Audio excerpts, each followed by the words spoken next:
It's 3 a.m. You're in a helium headspace. It's Tuesday, October 28th, 2025. Symbiocytotoxoplasm Take 1 premiered on this day in 1968. It was a documentary directed by William Greaves. Jonathan Gordon, who as the sound man for the fake movie production tries to rally the unknowing group's morale, says, "Instead of commenting on the goodness or badness of Bill's direction, maybe it would be more useful to talk about how interesting the non-direction is. Because you see, it doesn't make any difference at this point whether Bill's direction is good or bad. Bill's direction has enabled us to sit here and talk like this, has compelled us even to be interested this way. And so it's really his non-direction that interests us." The only information about the film says it has made $1,006 over its lifetime.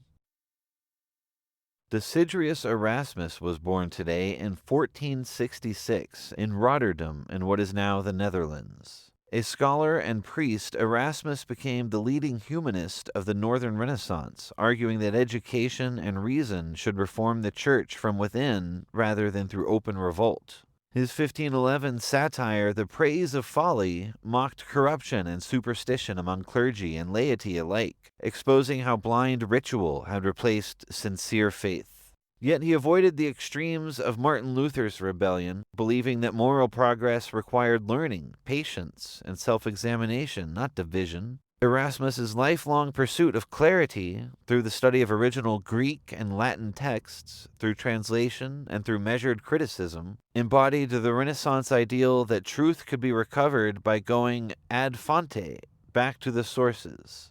In doing so, he bridged the medieval and modern worlds, reminding Europe that reform begins in the mind and is clarified within before it can be set free and endure in the world. Desiderius Erasmus once said, "In the country of the blind, the one-eyed man is king."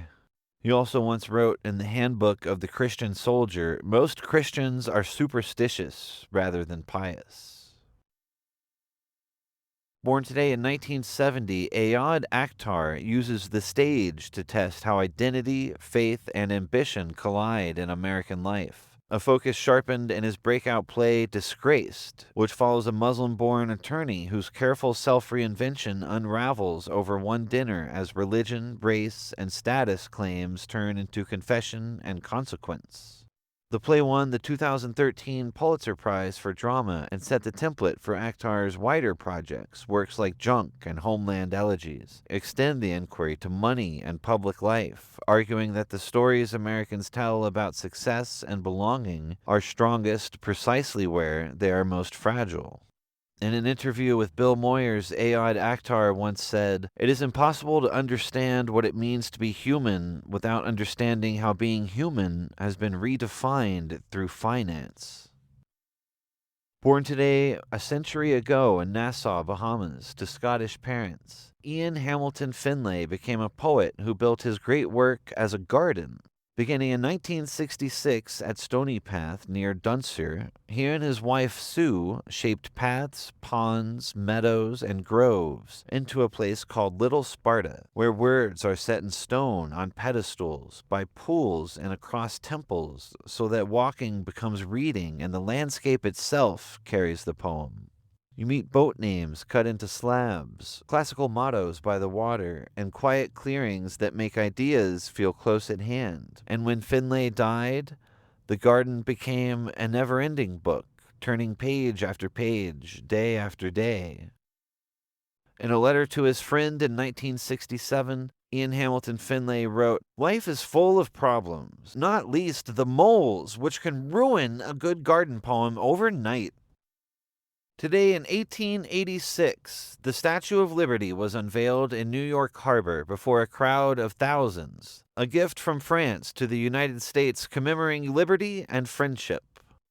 Designed by sculptor Frederic Auguste Bartholdi and engineered by Gustave Eiffel, the colossal figure of a robed woman holding aloft a torch became an emblem of hope for immigrants arriving through the harbor below. President Grover Cleveland accepted the statue on behalf of the nation, calling it a stream of light illuminating the pathway to liberty for mankind. Through fog, fireworks, and the sound of ship horns, Liberty Enlightening the World began her watch over the city, a fusion of art and ideal, standing tall through decades of change as both symbol and promise. In the dedication prayer, Reverend Richard S. Storrs said, "We pray that the liberty which it represents may continue to enlighten." Today's poem was written to raise funds for the Statue of Liberty's pedestal and was mounted on a bronze plaque inside the pedestal. It's titled The New Colossus and is by Emma Lazarus, published in 1883.